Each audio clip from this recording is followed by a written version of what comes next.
இறை இயேசுவில் எனக் அன்பார்ந்தவர்களே, நம் ஜீவனுள்ள தேவனின் உயிருள்ள வார்த்தைகளை தினமும் கேட்பதன் மூலம் உங்களுக்கு நன்மையும் ஆசையும் உண்டாவதாக.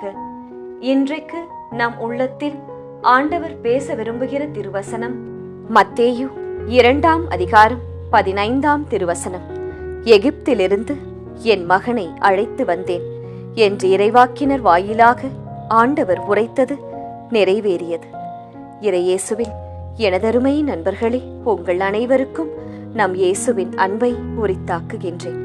இன்று மாசற்ற குழந்தைகள் தினம். இதனை அனுசரிப்பதன் நோக்கம் என்ன தெரிந்து கொள்ளலாமா?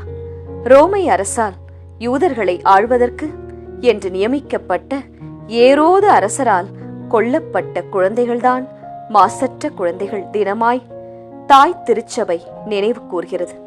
சரி, ஏரோது ஏன் ஒன்றுமறியாத பச்சிளம் குழந்தைகளை கொல்ல வேண்டும்?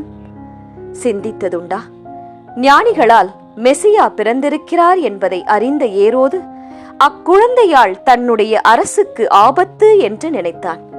ஆனால் எந்த குழந்தை அக்குழந்தை, எந்த குழந்தை தன்னுடைய பதவிக்கு ஆபத்தாக வருகிறது என்பதை அவனால் கண்டுபிடிக்கவே முடியவில்லை. தன்னுடைய பதவியை காப்பாற்றுவது ஒன்றே அவனுடைய இலக்காக இருந்தது. அதற்காக எத்தனை குழந்தைகளை பலி கொடுத்தாலும் தகும் என்று நினைத்தான். அவர்கள் அனைவரையும் ஈவு இரக்கம் இல்லாமல் கொன்றடித்தான். எத்தனை குழந்தைகள் கொல்லப்பட்டார்கள் என்பது தெளிவாக விவிலியத்தில் இல்லை. ஆனால் கொல்லப்பட்ட குழந்தைகள் அனைவருமே திருச்சபையால் மறை சாட்சிகளாக அறிவிக்கப்பட்டார்கள். அதிகார வெறிக்கு பலியானவர்கள்தான் இந்த மாசற்ற குழந்தைகள். இன்றைய வசனம் நமக்கு நினைவூட்டுவது என்னவென்றால், ஏரோதுவின் இந்த கொலைபாதக திட்டத்திலிருந்து, அதாவது எகிப்திலிருந்து என் மகனை அழைத்து வந்தேன் என்று ஆண்டவர் கூறுகிறார். ஏரோதிடம் திரும்பி போக வேண்டாம் என்று கனவில் அந்த 3 ஞானிகள் எச்சரிக்கப்பட்டதால் வேறு வழியாக அவர்கள் நாடு திரும்பி விட்டார்கள். அதன்பின் தூதர் யோசேப்பின் கனவில் தோன்றி, நீ எழுந்து குழந்தையையும் அதன் தாய் மரியாளையும் கூட்டிக்கொண்டு எகிப்துக்கு தப்பி ஓடி செல்லும். நான் உனக்கு சொல்லும் வரை அங்கேயே இரும். ஏனெனில் குழந்தையை ஏரோது கொல்வதற்காக தேடப் போகிறான் என்றது. சூசையப்பரும் அப்படியே இரவோடு இரவாக சென்றார். ஏரோது இறக்கும் வரை அங்கேயே இருந்தார். ஆம், அன்று 2 வயதுக்கு உட்பட்ட எல்லா ஆண் குழந்தைகளும் கொல்லப்பட்டன. புலம்பலும் பேர் அழுகையும் கேட்டது. இந்த கொடூர திட்டத்தில் இருந்து இயேசு பாலன் காக்கப்பட்டு விட்டார். ஆனால் அவரை பல குழந்தைகள், மாசற்ற பல ஆன்மாக்கள் காப்பாற்றி இயேசுவிற்காக உயிரிழந்தனர். இதை குறித்து பெற்றோருக்கு விவிலியம் சொல்லும் செய்தி என்ன? இதிலிருந்து பெற்றோர் இன்றைய நாளில் என்னென்ன புரிந்து கொள்ள வேண்டும் என்றால், தன் பிள்ளைகளுக்கு அனுதினமும் ஜெபிக்க வேண்டும்.